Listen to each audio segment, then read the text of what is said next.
The year was 1999. We finally swung by a Nintendo 64. Doom 64 piqued our interest.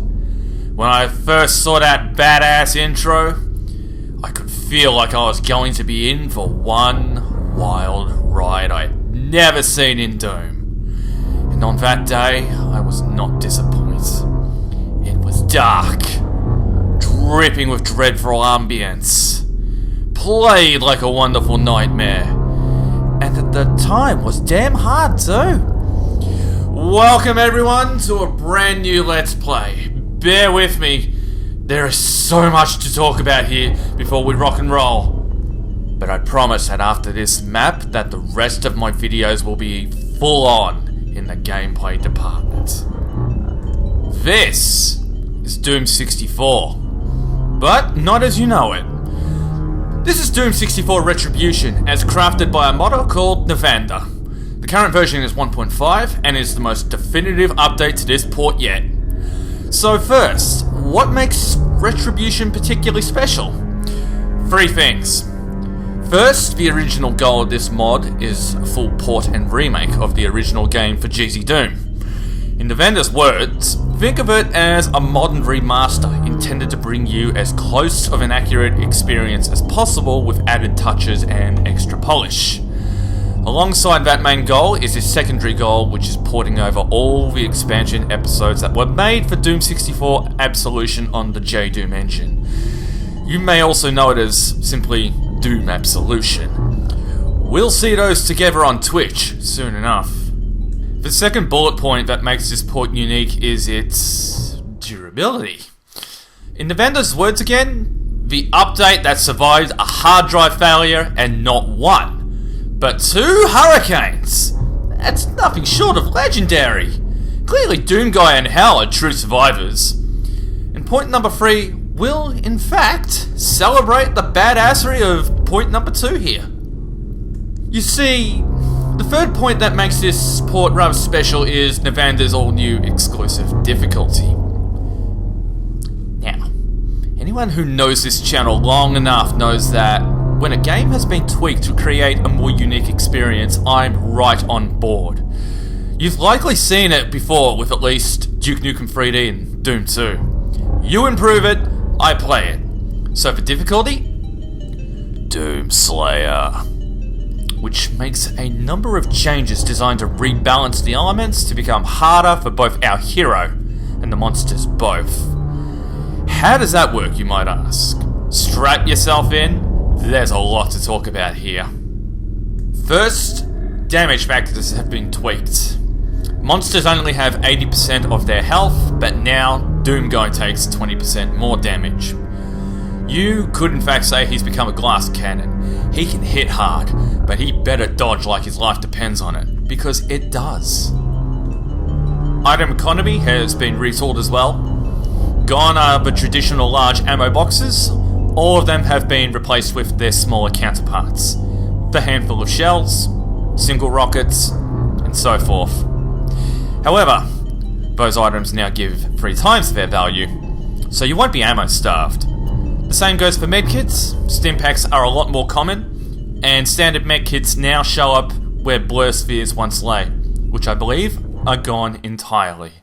Even invulnerabilities have been phased out in place of soul spheres, so relying on a short-term god mode is not an option. Next, monsters have been upscaled. Many of them have become more aggressive. Lower tier monsters are also replaced with a tougher counterpart, such as Hell Barons replacing Hell Knights, Hell Knights replace Specters, Specters replacing Pinkies, and so forth. In conjunction to that, Pistol Zombies, Imps, and Pinky Demons are all but gone from this playthrough. Oh, one last thing. Monsters now cannot be stun locked. Well, that should cover everything. Let's let the story roll and finally get on with the carnage.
Let's do this. We start out with 2 zombies, 1 in each cage. So back up. We'll take out the zombie on the left, and then the zombie on the right. Now, barrels are normally insignificant to shoot in a map. However, we have 10 of these to shoot, and they're actually tied to a script. You'll see what it is when we get there. There's a berserker pack behind this wall in an untagged secret. We'll reserve that for a critical moment. An emergency, if you will. For now, pick up the shotgun, shoot barrel number 1 in this corner, and some zombies will start pouring down the hallway. We're just waiting for one more to peek around the corner. Asshole. Also, we'll be able to come back to this area through this wall soon enough. You'll see how that happens when we reach this point. For now, back up, facing this wall, and kill the Specter. Asshole. Alright, down the hallway we go, and let's enter this optional room. There's several more zombies inside. And there'll be more zombies behind that computer panel once we reach up these stairs. We also have barrel number 2 inside this room, so don't forget to shoot that. And then we can grab our first official secret behind this panel with some green armor. And we can grab another untagged secret by pressing this switch, run back across the conveyor belt, and pick up the chainsaw. The classic message, find some meat. I believe we are now done with this room, unless we need that stim pack later. For now, we need to head up the elevator. There's 2 more barrels in this area. One's right up this elevator.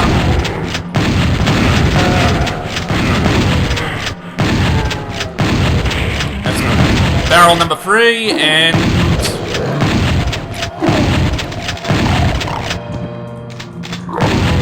barrel number 4 is hidden behind a secret. Just take out all the zombies as you go. It's this unmarked wall here. If you see, these are all marked with some spherical design. This is a plain wall. And that's barrel number 4 tagged. But we'll pick up the blue armor before we exit. For now, let's just polish off the rest of the zombies. That should be everyone. So, and then press this switch, run back down this way, and pick up the blue key card. We'll drop back down, and we'll go ahead and grab secret number 2 behind this wall in front of this pool of blood. Because we kind of need that berserk pack now. Just polish off the zombies first. And normally for your troubles you'd get a box of ammo, but it's just a pistol clip. And we're full now anyway because, well, I told you we wouldn't be starved for ammo. Okay, we now have the blue key. We can go through this door. We can polish off barrel number 5. There it goes. Zombies, zombies, zombies. They're everywhere in this map. As you can see, the teleporter is now closed up, so you had the one chance to go in there. So I hope you used it wisely.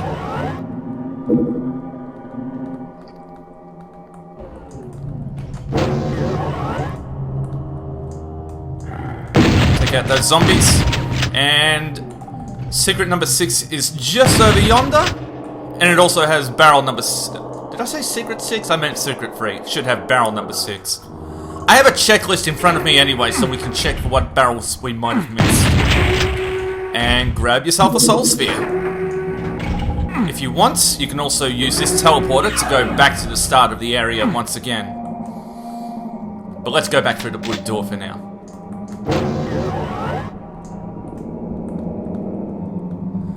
Also, the next barrel you need to shoot...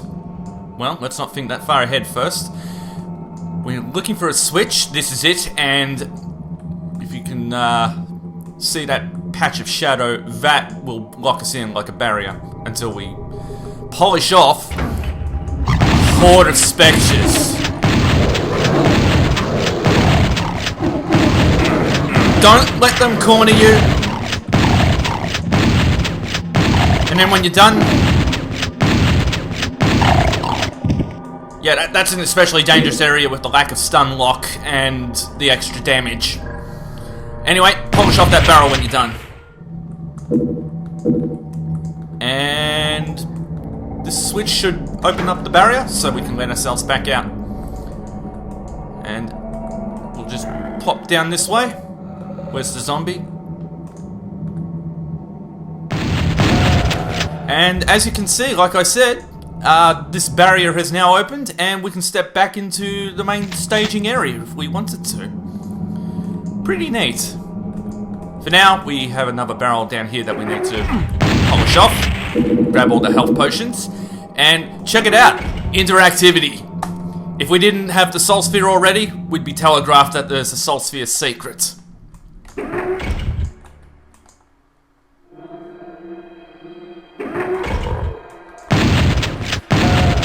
So, down the hallway we go into this room.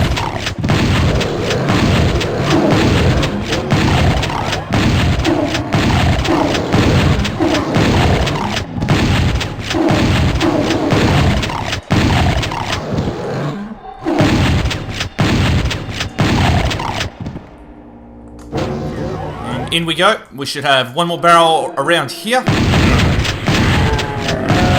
That's right, the next barrel that I'm looking for is in the exit room with one lone nightmare imp. Now, I just want to go over my checklist to make sure I've polished off all 9 barrels first. By the first shotgun, yes. One with the green armor, yes. And the 2 at the blue key area, yes. Past the blue door, in the Soul Sphere secrets, by the pinky horde, and the Soul Sphere camera. So, really, we just need to go get the blue armor, and then go back to the very starting area, polish off that barrel, and we should be on our way to Hectic.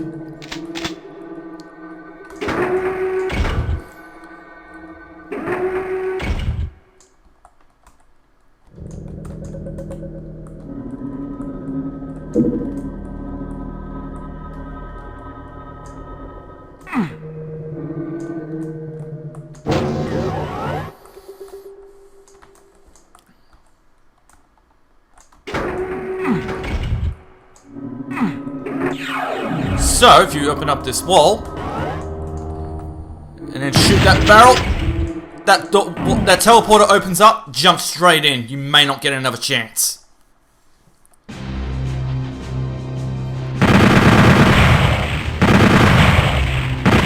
It's very strong. Alright, video game, get it out of your system. It's a very strong first impression of a map. You get a shotgun right off the bat, and while you mostly get zombies along the way, it then throws 2 pinky hordes at you, which is unheard of until the likes of something like Map 8, Tricks and Traps in Doom 2. So, for a first map, it's just a little bit more intended to be difficult than, say, Entryway and Hangar. But the most particular unique point is how the barrels are actually tied to a script. You wouldn't think about that when you're first playing Doom 64, but that teleporter opens up when you've killed all 10 barrels. So you actually have to reserve the first barrel you see for last. As for Hectic, I'm not particularly looking forward to it, but I am going to engage in it for completion's sake. Plus, because GZDoom doesn't support a locked menu feature, Nevanda has instead opted to give the player a megasphere for their troubles. So, we will be able to start out swinging when we finally reach the Terraformer. I'll see you guys next time. Have a good one. See you in Hectic and the Terraformer for the next video.